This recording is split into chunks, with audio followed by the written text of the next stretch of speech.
We're still waiting for the X-Men and Fantastic Four to pop up, but these on-screen teams will do just fine for now. Welcome to WatchMojo.com, and today we'll be counting down our picks for the top 5 MCU teams. I call it the playground, although technically it doesn't have a name because technically it doesn't exist, it being a secret base and all.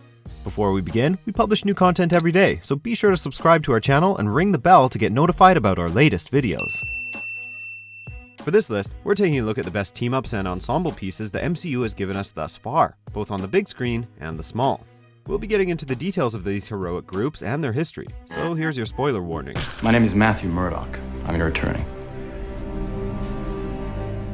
Number 5, the Revengers. So I'm saying that I want to be on the team. Has it got a name?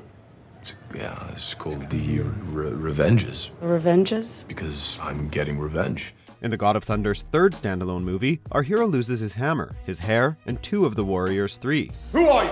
What have you done with Thor? Trapped on Sakaar while the villainous Hela threatens Asgard, Thor must recruit several allies, including a friend from work. In addition to the Incredible Hulk, Thor also turns to Valkyrie, an Asgardian warrior woman seeking redemption, and his mischievous brother, Loki, who's still up to his old tricks. Surprise! The interplay between these 4 amounts to some of the funniest dialogue in the entire MCU, particularly when Thor half-heartedly dubs them the Revengers on the spot. Do you want revenge? I'm undecided. Okay. Their down-to-earth chemistry perfectly sets the tone of the movie, which is grand and epic while being silly and self-aware. I think we should disband the Revenges. Number 4, Coulson's Agents of S.H.I.E.L.D. Welcome to level 7. Sorry, that corner was really dark and I couldn't help myself. I think there's a bulb out.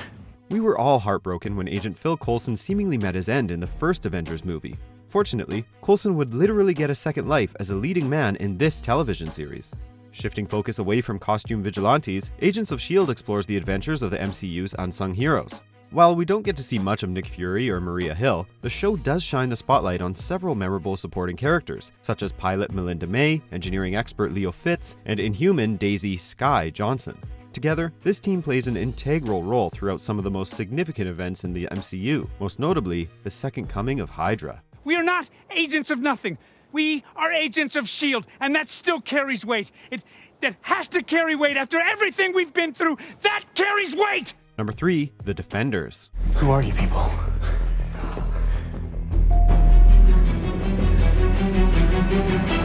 Where the original Defenders in the comics were more on the fantastical side, this team blends the supernatural with gritty realism. Similar to Marvel's silver screen outings, Netflix introduced Daredevil, Jessica Jones, Luke Cage, and Iron Fist through 4 standalone shows, before bringing them all together to challenge the Hand. They call themselves the Hand. What are they really called? No, he's right. While the results were somewhat mixed, the chemistry between the team was spot on. This reluctant group strikes just the right balance of being dark and brooding, while also being charismatic and badass. Even Danny Rand, whose individual series wasn't very well received, is a lot more fun when working off Luke Cage. These 2 heroes for hire really need to hang out more often.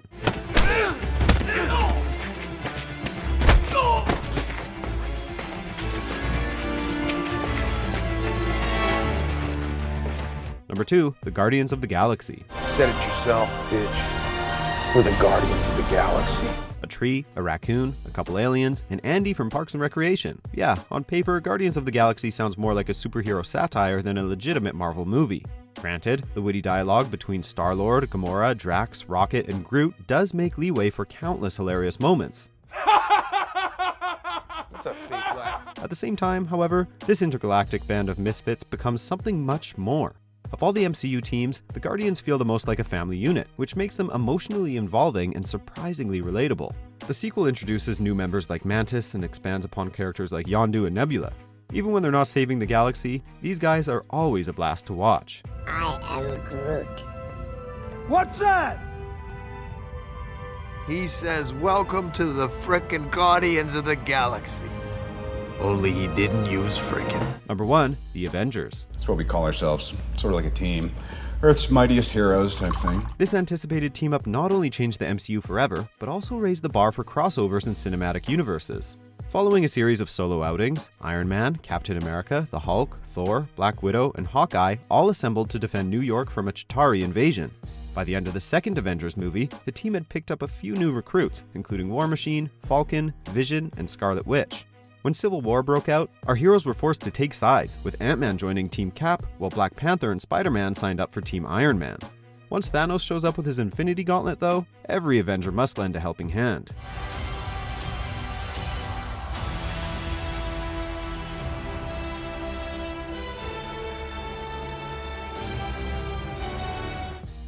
Do you agree with our picks? Check out these other great clips from WatchMojo and subscribe for new videos every day.